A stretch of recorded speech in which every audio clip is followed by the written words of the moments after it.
I love to dance because it's a universal language. No matter where you are in the world, everyone dances. It doesn't matter if you speak English, Spanish, French, sign language, Portuguese. Doesn't matter. We can all move our bodies and tell stories through movement, no matter what verbal language we speak. Hi, my name is Gina Daugherty, and I'm here to tell you a little bit about my journey as a dancer. I've been with ADTC since 2018 as an instructor counselor in Vermont, North Carolina, and Illinois camps. And I'm excited to keep inspiring dancers just like you by talking about my journey. My journey has taken me from New York City, Minnesota, Florida, and now Chicago. So I have quite a bit to share. But first things first, we're gonna do some icebreakers. Dogs or cats? Dogs. I do have a golden doodle, and I love him so much. Hip hop or ballet? Well, I love both. I'm gonna have to go ballet. On time or late? Definitely on time. However, on time is late. Running or walking? Running. Loud or quiet? I'm gonna have to go loud. Save money or spend money? I'm most definitely a save money girl. Bus driver or bus rider? That's a tricky one. I think I'd rather ride in the bus though because I like to take a nap in the car. Problem solver or problem maker? I'm a problem solver. Extrovert or introvert? I'm pretty extroverted. Call or text? I'm gonna have to say text because I love sending voice memos. So it's kind of a hybrid between the two though. Insta or Snap? Definitely Insta. City or country? I'm gonna have to go city. New York City is one of my favorite places I've ever lived. Stay home or go out? Stay home so I can be with my dog. Hawaii or Alaska? I haven't been to either yet. It's one of the few states I haven't been to, but I'm gonna have to go Alaska. Book or movie? Definitely movie. What words do you live by? My two favorite quotes are, if it doesn't challenge you, it doesn't change you. And today is the day. I think they're both pretty self-explanatory. What or who makes you laugh the most? Definitely my dog. Now my dog is a very silly dog and he is very old. He is 14 and a half and he's a full-size golden doodle and he is a character. So he makes me giggle every day. How would your friends describe you? Outgoing, responsible, and a little kooky. I feel like I have a lot of quirks to me that make my friends laugh. What is your favorite dance style? Definitely jazz dance. I do also love musical theater. However, I think that's an offshoot of jazz. And I love finding the length within precision with jazz dance. What hobbies do you have outside of dance? I love hiking. Being in nature really resets my day, clears my mind, and makes me feel really good. So that's something I love to do. I also love watching reality competition shows. I'm pretty competitive. My friends would probably also describe me as competitive. I love baking. I love making cupcakes, French macarons, any new recipe I can find. I'm probably going to try to make it. Other than necessities, what one thing could you not go a day without? I'm gonna have to say chocolate milk. I love Fairlife chocolate milk. I put it in my coffee. I drink it every morning. It's really delicious. I recommend you try. If you could only eat one meal for the rest of your life, what would it be? Definitely my mom's home cooking. I would have to say if I could only eat one meal for the rest of my life though, it would have to be a BLT sandwich. So a BLT is a bacon, lettuce, tomato sandwich, and it has mayo on toasted bread.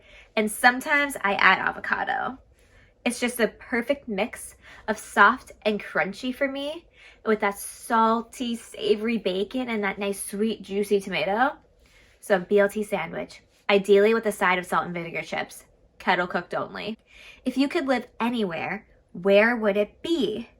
Now there's so many places that I've lived and that I want to live, but the one place I haven't lived yet that I would love to live is Sydney, Australia. I visited there last year, and it has the most beautiful nature, a bustling city center, but then around the city, it's really homey, and there's a lot of beautiful townhomes and apartments. I would love living there. It's like the perfect mix of New York City meets Florida, two of my favorite places, in one place. So catch me in Australia. What is your biggest fear? Now this is a random one, but I'm really terrified of jellyfish in the ocean. So terrified that I normally don't go past the drop-off because I'm afraid there's going to be jellyfish floating out there. I really don't want to get stung by one. So that's one of my biggest fears. I'm also not too fond of heights, so I would never go skydiving. That's something you would not catch me doing in nature. What is your favorite holiday? I'm going to have to say Christmas because my family always gets together. I usually bake a lot of goodies and I get to share those goodies. And I also love finding the perfect gift for people. It usually takes me a long time to think of it, and sometimes I get a little stressed out. But when I find that gift, it makes me so happy. And seeing the smile on the person's face who I'm giving that gift, it fills me with joy. So Christmas is definitely my favorite holiday. What is my biggest pet peeve? Ooh, I think laziness. I'm not a very lazy person. And when people aren't giving their all to something that they easily could be, that's really a big pet peeve of mine because I like to push myself to my limits. And when I hit my limit, I take my breaks where I need them. However, I like to make sure that I'm always finding my fullest potential in life. And I think that's how I've been successful in my career. So I think laziness is a pretty big pet peeve of mine. But a smaller pet peeve that really drives me nuts is sticking out tags. If I see somebody's tag sticking out, you better believe, if they're a friend of mine, I just go stick it in for them. They're usually pretty thankful. Is there a fun fact about you that people might find surprising? I have lived in 5 states: New York, Pennsylvania, Florida, Illinois, and Minnesota, all for different varying lengths of time. Some states I've gone back to, some states I've only lived there once. But yes, I've lived in 5 states. I love campfires at ADTC. It's one of my favorite things to do as a team leader. So here's a little taste of what a campfire can be like with more personal questions. What is your true color personality style? The color test is my favorite.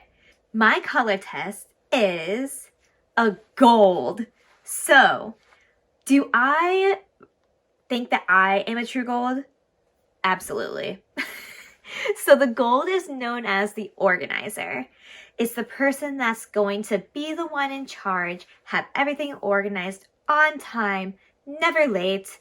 It's the one that's going to get the group of friends together. Also, when I looked it up on ADTC's website, it says that I'm frustrated by tasks left unfinished, ambiguity, chaos and disorganization, changing rules, the phrase, it depends. So I think that really goes hand in hand on how my friends see me as well, which is what we talked about in those short answer questions. So this color test is pretty spot on, and I highly recommend you take it. Who is my idol? My idol in my career is most definitely the choreographer Brooke Wendell. So she's a choreographer in New York City and LA, and I met her when I was 20 years old. I've known her for a long time, and she really took me under her wing and mentored me throughout New York City.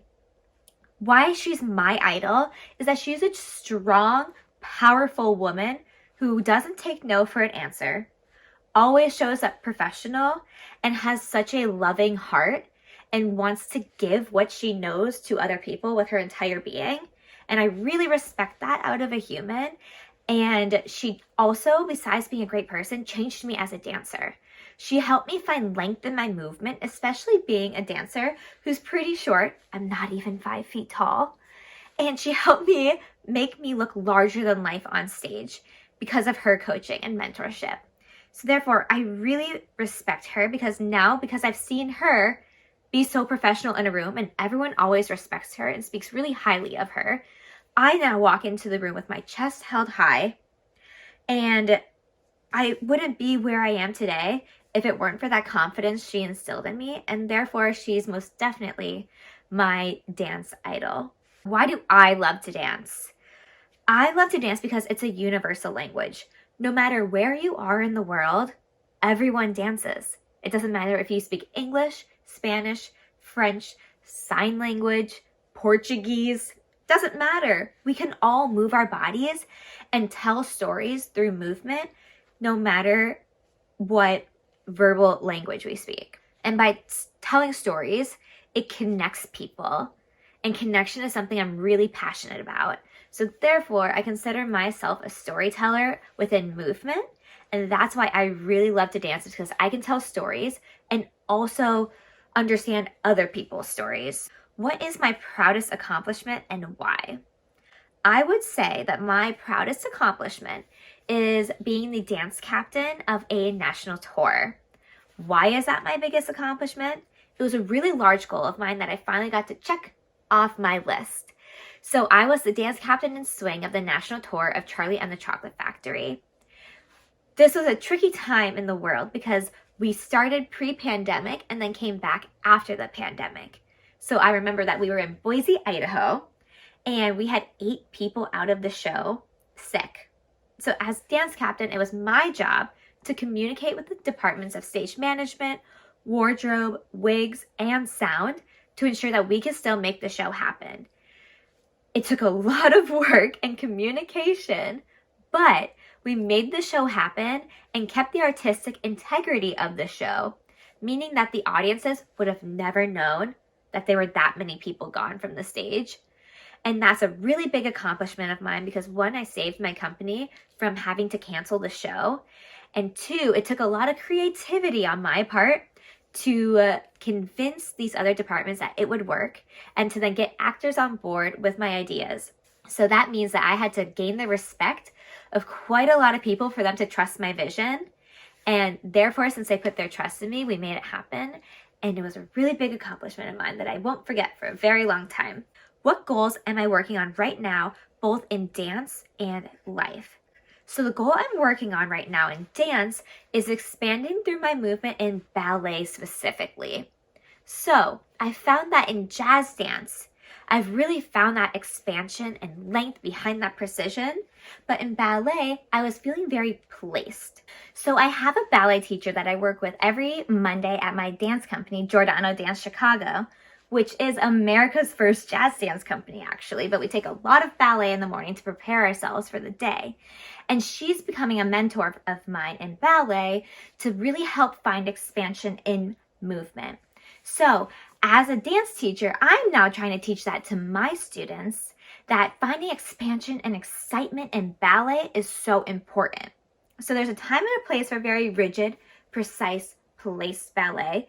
But as a professional dancer, I'm now expanding that journey to find more length, fluidity in my port de bras specifically, just to take up more space as I dance. And especially as a shorter dancer, it's really important to take up space. One of my life goals right now is actually finishing a college degree. So I went back to school to Florida International University to get a degree in hospitality management with a focus on entertainment management.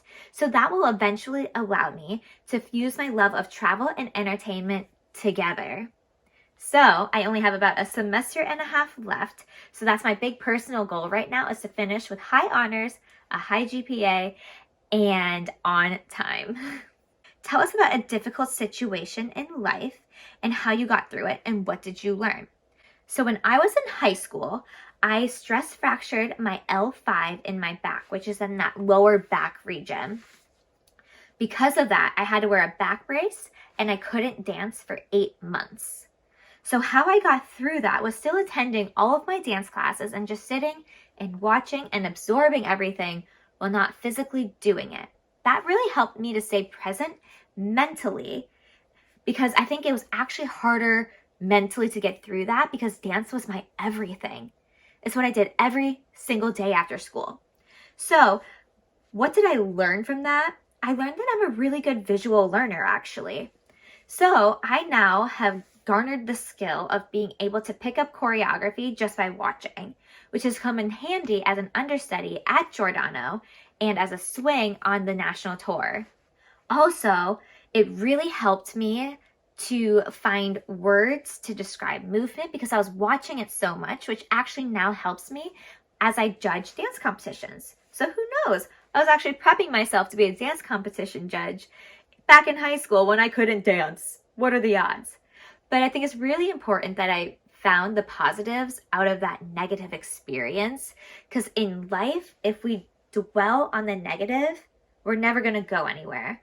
So it was really important that I found that positive out of that negative so that we can keep growing from every situation that we're put in. The most daring thing I've done was move to Chicago on a whim. I was really comfortable in New York City for the past 7 or 8 years.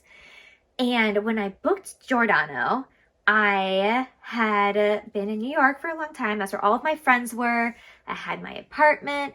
And by accepting this contract, I knew that that was going to be a long-term commitment of moving away from everything I knew. So I consider that pretty daring to just get up and go, right? But what I learned was that it's okay to change up where you're at and to follow your dreams fully, even if it might not be what your friends want. So my friends are all still in New York City and living their best life, but that wasn't for me right now anymore. I needed to take that risk and go to Chicago so that I could pursue my concert dance dreams, because that's where the opportunity was. So I really learned to go after the opportunity with open arms and trust myself. It really taught me a lot about what I want in life, where I want to be, what I want to do. And I had to start to listen to my gut quite a bit more. And by trusting my gut, I have found a world of new opportunity. So take that daring risk. Now, if you've been to ADTC, which I have multiple times, what is your favorite dance camp memory and why? Well, my specific favorite dance camp memory is in Vermont. We always have a photo shoot every week that dancers can sign up to do. Now, at the end of the photo shoot a few years ago, me and 2 other counselors decided to have our own photo shoot and had campers take our photos. And we ended up finding the funniest photos I've ever taken in my life. We were around this campfire on these wooden stools acting all crazy. And to this day, I just still remember the giggles that were had and the fun that we had. Best camp memory. But my consistent favorite camp memory is always our Friday night show at ADTC. It's awesome to see the dance come to fruition throughout the week. And as instructor counselors, we work really hard to give our dancers the best dance that we can give them and to help them reach their full potential in only a week's span. So on Friday night, when we see all the dancers killing it on stage, it fills me with so much joy. That is always my favorite memory, consistently throughout all the camps I work. What is your ADTC superpower, and how am I inspiring to embody this persona? So I am most definitely the A, adventurer. So my hashtag ADTC superpower is the adventurer. I'm always traveling around and trying to really have a global perspective on life. I want to learn about new cultures, new people, new languages, because that serves as inspiration for me in life and in dance. Whenever we have these new exciting places and people, I want to create, right? So I'm always finding that next new adventure. I'm always going to a new city, a new country, a new just coffee shop down the street. So how I do embody that persona daily is I always try to do one new thing every day. Whether that just means walking down a new street, or maybe even that just means walking a little slower and taking everything in versus my normal power walking. It's the little things every day that add up to a lot of experiences. So I challenge you to try one new thing every day to become that ADTC adventurer. What do I want other girls to learn from reading my bio and story? So I've told you a lot about me today. And with my career spanning from a Broadway tour to being an associate choreographer on tours and other regional shows, to being a concert dancer, I've really done quite a few things. So my challenge and what I want you to learn is to never be afraid to go after your goals. Go for your dreams and always keep every door open, because you never know what door is going to open next, right? So never prematurely shutting a door and saying, oh, that's not for me. I can't do that. I always say can't is a swear word because I used to tell myself that and I missed out on a lot of opportunities that I probably could have had. So keep all of those doors open. Go after those dreams and seize the day. That's absolutely a Newsies quote, which is one of my favorite Broadway musicals because it's a really heavy dance show. And seize the day, go after those dreams, and don't be afraid to take those risks. I hope to see you at camp this summer. Bye.